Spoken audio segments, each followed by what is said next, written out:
बिस्मिल्लाहिर्रहमानिर्रहीम। अस्सलाम वालेकुम डियर स्टूडेंट्स, हम चैप्टर नंबर 7 डिस्कस कर रहे हैं इलेक्ट्रोकेमिस्ट्री।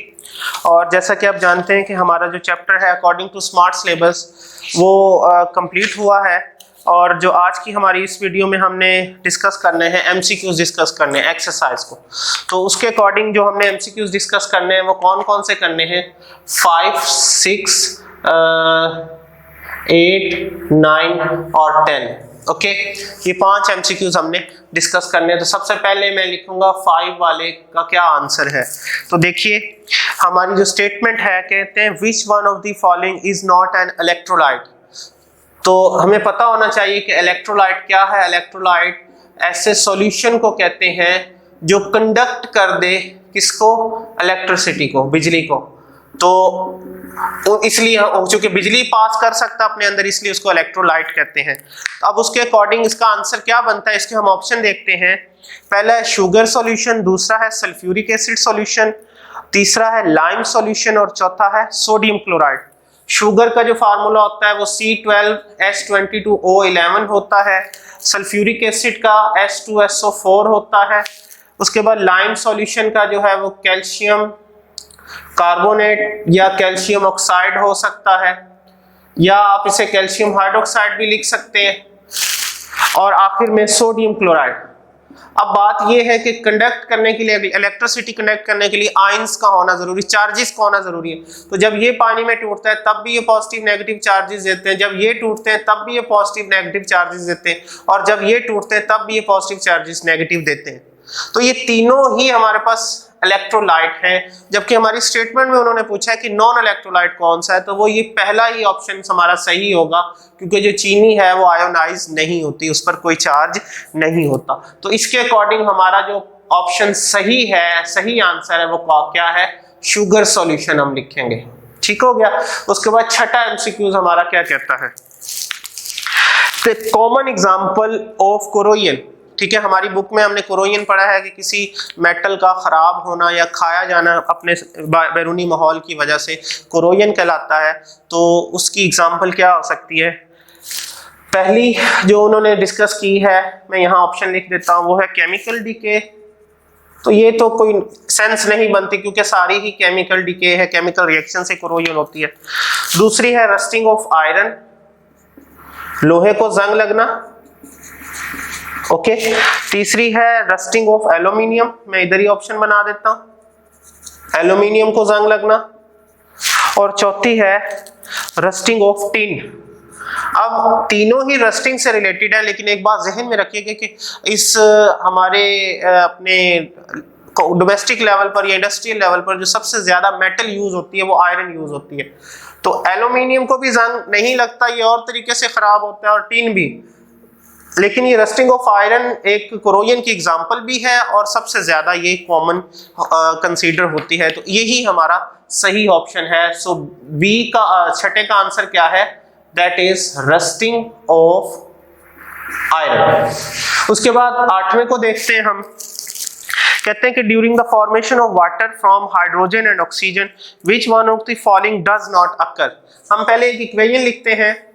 ठीक है, यही मैं लिख देता हूं, ये हाइड्रोजन है, ये ऑक्सीजन से मिलता है, तो ये बनता है H2O। इन्हें बैलेंस करते हैं, ये ऑक्सीजन 1 है, यहाँ 2 है। बैलेंस करने के लिए यहाँ भी 2 लगाएंगे तो हाइड्रोजन 4 हो जाएगा, उसको यहाँ भी। अब यहाँ पर इसकी ऑक्सीडेशन स्टेट 0, यहाँ पर भी ऑक्सीडेशन स्टेट 0, लेकिन ये यहाँ 0 से कितनी बन जाती है, +1 बन जाती है। और ये 0 से कितनी बन जाती है, -2 बन जाती है। जब -2 बनी तो इसका मतलब इसने इलेक्ट्रॉन एक्सेप्ट किए हैं, तो इसकी क्या हुई है, रिडक्शन हुई है। और इसने 0 से +1 अटेन की, तो इसकी क्या हुई है, बेसिकली ऑक्सीडेशन हुई है। और अब वो पूछ रहे हैं कि ये 2 काम हो गए। अब जो खुद की ऑक्सीडेशन करता है वो दूसरे के लिए क्या कहलाता है, रिड्यूसिंग एजेंट। ये हम अपनी प्रीवियस वीडियोस में, हम प्रीवियस टॉपिक्स में पढ़ के आए हैं। और जो दूसरे की रिडक्शन, यानी जो अपनी रिडक्शन करता है वो दूसरे के लिए क्या कहलाता है, ऑक्सीडाइजिंग एजेंट। यानी ऑक्सीजन एक ऑक्सीडाइजिंग एजेंट है और हाइड्रोजन क्या है, रिड्यूसिंग एजेंट है। ये 4 चीजें आपके सामने लिखी हुई हैं। अब पहला उनका ऑप्शन है कि हाइड्रोजन हैज ऑक्सीडाइज्ड। क्या हाइड्रोजन की ऑक्सीडेशन हुई है? जी हाँ, ये हुई है, ये सही है। उसके बाद ऑक्सीजन हैज रिड्यूस्ड, ऑक्सीजन की रिडक्शन हुई है? जी हुई है, ये भी सही है। नहीं पहले ये दो ऑप्शन सही उन्होंने कहा है, जो सही ऑप्शन नहीं है वो पॉइंट आउट करें। तीसरा है ऑक्सीजन गेन्स इलेक्ट्रॉन, जी ऑक्सीजन ने गेन किए हैं इलेक्ट्रॉन। और चौथा है hydrogen behaves as oxidising agent. हमने देखा है कि हाइड्रोजन तो रिड्यूसिंग एजेंट के तौर पर काम करता है, ऑक्सीडाइजिंग एजेंट के तौर पर तो ऑक्सीजन काम करती है। तो इसीलिए ये जो फोर्थ ऑप्शन है ये नहीं होता, तो यही सही ऑप्शन है। हम कहेंगे hydrogen behaves as oxidizing agent, ये सही ऑप्शन है। अंडरस्टैंड। उसके बाद हमारा 9th वाला एमसीक्यूज क्या है, फार्मूला ऑफ रस्ट, वो मैं सिंपली बता देता हूँ। 9th वाला जो एमसीक्यूज है फार्मूला ऑफ रस्ट, ये वाला सही ऑप्शन है Fe2O3.NH2O, this is the correct one. And fourth last जो हमारा 10 वाला एमसीक्यूज है वो कौन सा हो सकता है, मैं इरेज कर देता हूं ताकि हमें कुछ लिखना पड़ सकता है।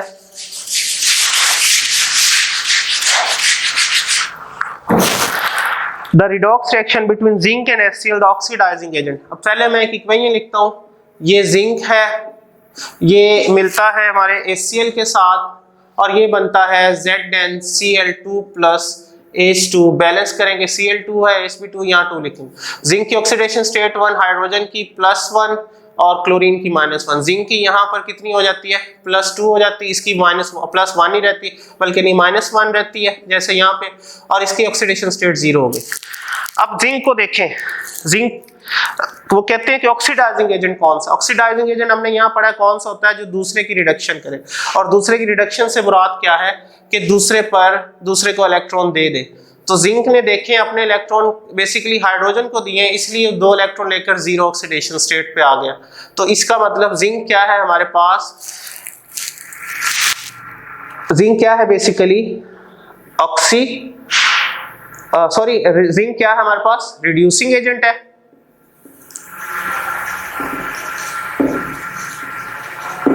और दूसरी तरफ क्या हुआ है, हाइड्रोजन ने इलेक्ट्रॉन एक्सेप्ट किए हैं तो उसकी रिडक्शन हुई है, तो जिंक के लिए वो क्या कहला रहा है, ऑक्सीडाइजिंग एजेंट। ये ऑक्सीडाइजिंग एजेंट, क्योंकि जिंक की वो ऑक्सीडेशन कर रहा है।